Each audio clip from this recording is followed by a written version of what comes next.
नमस्कार शेतकरी मित्रांनो, मागेल त्याला सौर पंप योजनेबाबत महत्त्वाची अपडेट आहे। एकतर भरपूर शेतकऱ्यांनी अर्ज भरलेले आहेत।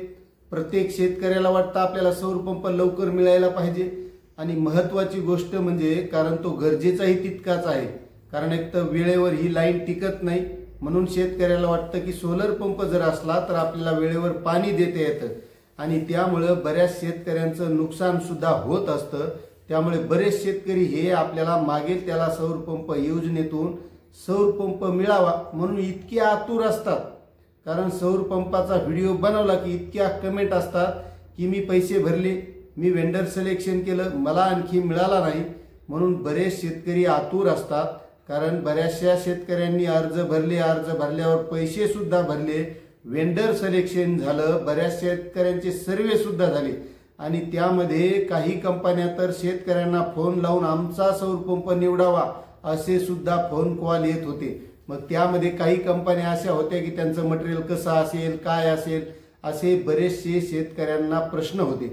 आता महत्त्वाची गोष्ट त्यामध्ये काय आहे की शेतकरी आतुर असल्यामुळे या कंपन्या समजा ज्या शेतकऱ्यांनी वेंडर सिलेक्शन केलेलं आहे, वेंडर सिलेक्शन झाल्याच्या नंतर शेतकऱ्याचा सौर पंप आता फिट करण्याची वेळ आलेली आहे, म्हणजे त्या शेतकऱ्याला मटेरियल द्यायचंय। अशा वेळेस या कंपन्यांची जबाबदारी काय आहे की त्या शेतकऱ्याच्या शेतात नेऊन पोहोच करायचा, त्यानंतर तिथं खड्डा खांदायचा असेल, त्यासाठी खडी लागत असेल, सिमेंट लागत असेल, वाळू लागत असेल, हे सर्व त्या कंपनीनं देणं बंधनकारक आहे। कारण जी आपण 10% रक्कम असो किंवा जी SC ST साठी 5% रक्कम असो, ही आपण त्यासाठीच भरत असतो आणि शासनाने सुद्धा त्यामध्ये तरतूद अशी केलेली आहे की तो सौर पंप शेतकऱ्याच्या शेतामध्ये फिट केल्याच्या नंतर तो टेस्ट सुद्धा करून देणं हे त्या कंपनीचं काम असतंय।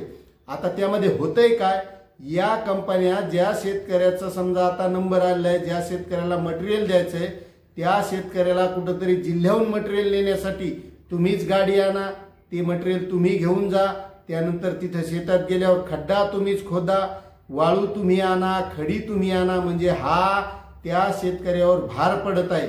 आणि अशी तरतूद त्यामध्ये नाही। त्यामध्ये असं आहे की संपूर्ण काम टेस्ट होईपर्यंत, म्हणजे तुमचा बोर असेल, विहीर असेल, त्यामधून पाणी निघेपर्यंत जबाबदारी ह्या त्या कंपनीची।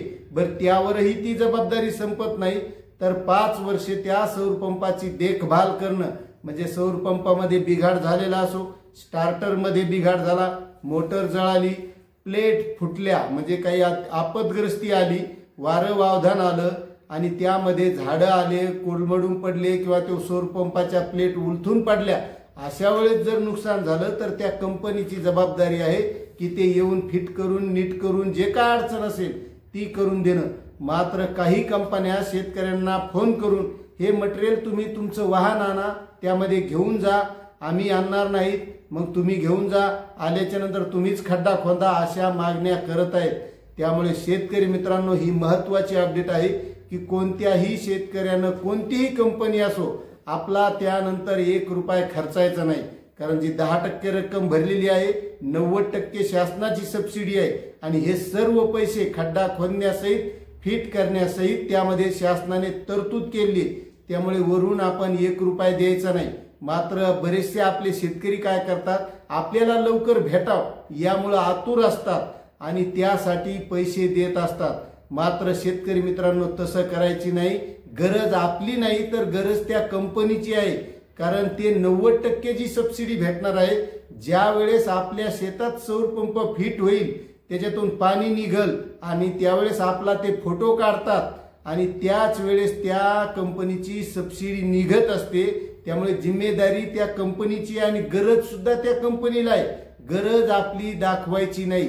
शेतकरी इथं चुकतात की गरज आपली जास्त दाखवतात, म्हणून शेतकऱ्यांची कोणत्याही प्रकारे लूट होत असते। मग ती तुम्ही एखादे शेतीसाठी जे लागणाऱ्या निविष्ट आहेत, खत असेल, औषधी असेल, बी बियाणं असेल किंवा कोणत्याही गोष्टी, पाईपलाईन असेल, मोटर असेल, कोणतंही इतर आपण जे साहित्य घेतो तिथं गरज आपली जास्त दाखवतो, गरज त्या समोरच्यालाही तितकीच असते। मात्र शेतकरी गरज दाखवतात म्हणून शेतकऱ्याची लूट होत असते।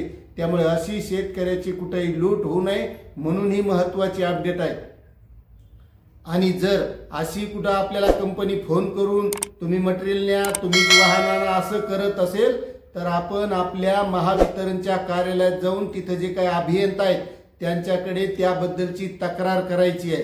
कारण आपल्याला 1 रुपया लागणार नाही. आपल्या शेतात फिट होईपर्यंत कंपनीची जबाबदारी असल्यामुळे कोणत्याही शेतकऱ्याने अशी स्वतःची लूट होऊ द्यायची नाही. त्यासाठी ही महत्त्वाची अपडेट होती. मित्रांनो, तुम्हाला ही अपडेट कशी वाटली? तुमचा सौर पंप मिळाला का?